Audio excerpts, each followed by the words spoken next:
Hi everybody, welcome back to This, That, and the Other Thing. I'm Kathy. I'm Amelia. Today we're going to be doing pretzel rods and we're going to be dipping them in melted chocolate and then putting some colorful little candies on them and putting them in this little glass. So we're going to dip it in here. When it stops dripping, put some sprinkles on it. We're using too much chocolate. Less chocolate. I think Dominik's interested now. Alright, there you go, got it. Dip it in the sprinkles. There you go. What is this? We're making a mess. Yeah, we are. So make sure you don't mind a mess. Oh, I just made one.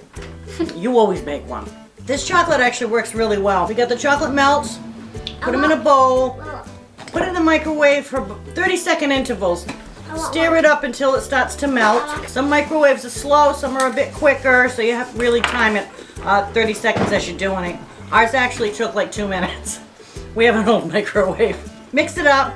I also put it in a pan of, not hot, but warm water to keep it warm. That way it doesn't harden up. And just kind of keep stirring it as you go along. It actually stays quite nice. Emma had to cut us off a few times because I can't stop eating these things. They're really, really good. And we'll see you next time. Like, subscribe, share, you know what to do. Bye! I'm gonna get the